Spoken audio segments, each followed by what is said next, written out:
House of the Dragon dropped its third episode, and it's chock full of awesome moments, Easter eggs, story-driven stuff that pulls from the book, and a truly spectacular ending that sets the bar so far for this show.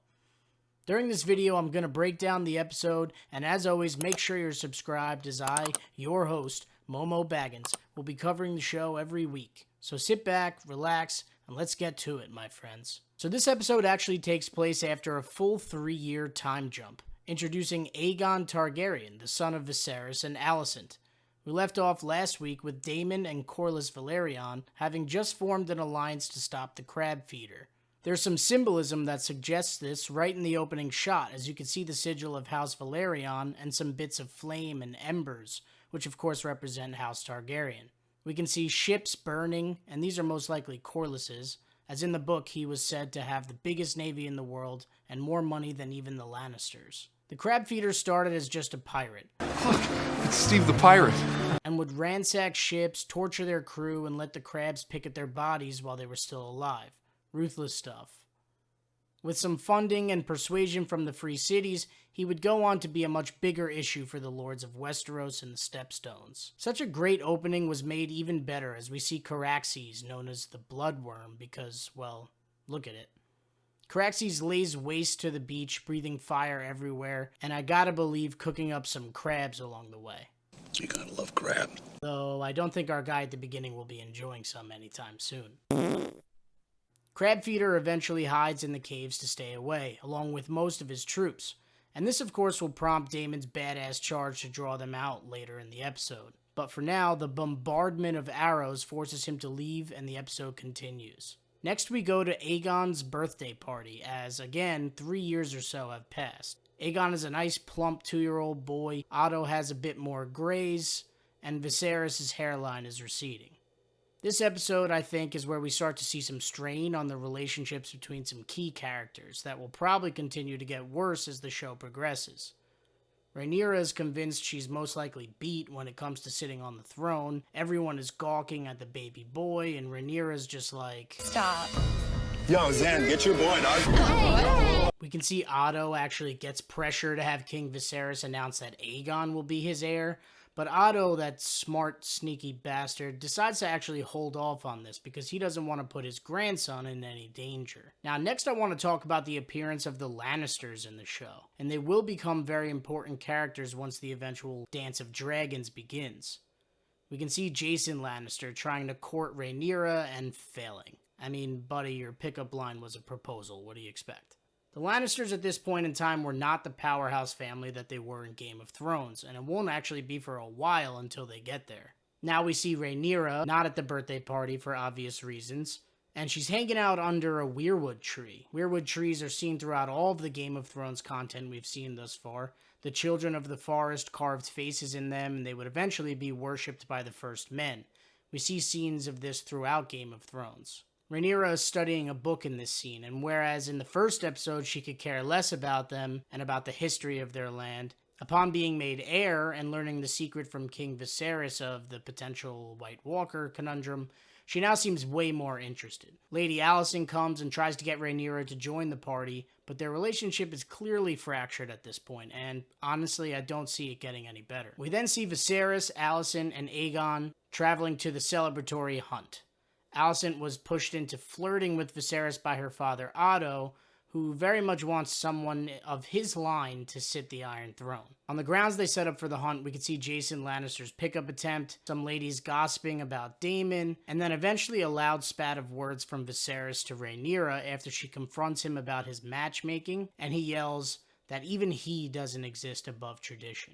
There's some more gossip about how King Viserys should match his family with the Valerions. He gets counseled this later on by one of the people on his small council. Now I want to talk about one of Viserys' biggest weaknesses, and that's that he tries to avoid conflict and emulate Jaehaerys. And Jaehaerys was the king before him who ruled for 55 years of peace. But these aren't shaping up to be peaceful times, generally speaking. And Viserys is set on avoiding all conflict. This is why he comes off as being so bad at decision making.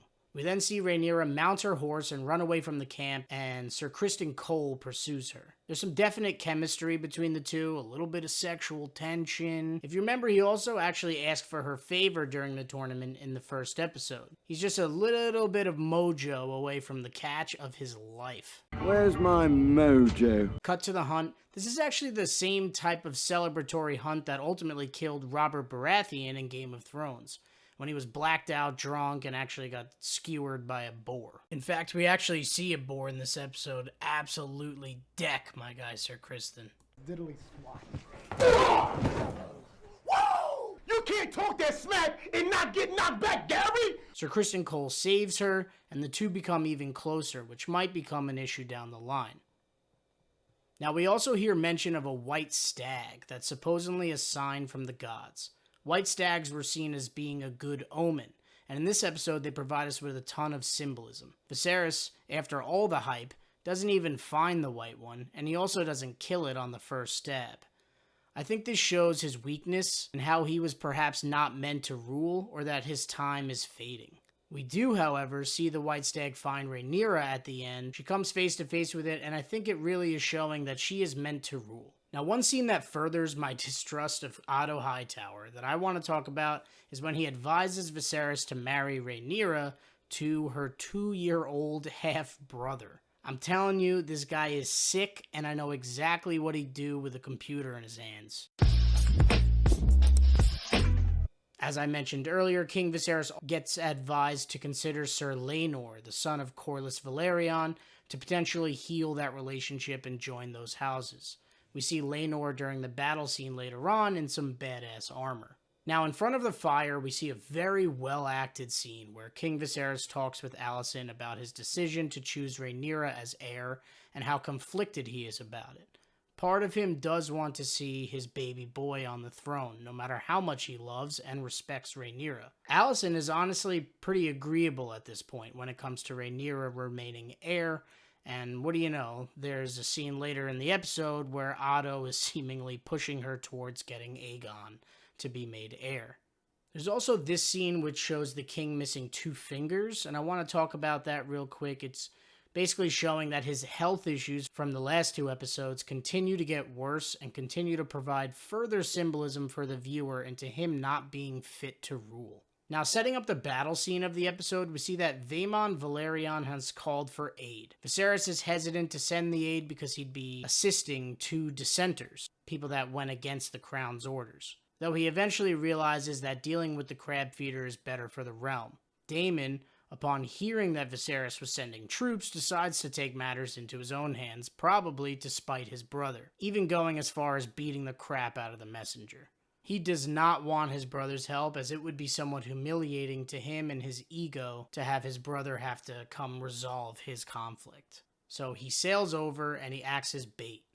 And then we get to feast on a really dope action scene as Daemon charges, effectively baits out Crabfeeder's soldiers, allowing the Valeryion troops to get the element of surprise on them as Laenor comes in on his dragon Sea Smoke, who melts those pesky archers on the cliffside. And eventually we see such an awesome shot of him dragging half of Crabfeeder's body through the water. It was an awesome scene and for sure the best action sequence of the show so far. At the moment, this is my favorite show on TV. Through 3 episodes, I have been so thrilled by the writing, acting, and portrayal of the source material. It's great to have a show where it forces the viewer to pick up on symbolism and character motives by using their brains, rather than some of the cheesier written shows and movies kind of shoving plot details and direction at you with zero subtlety or nuance.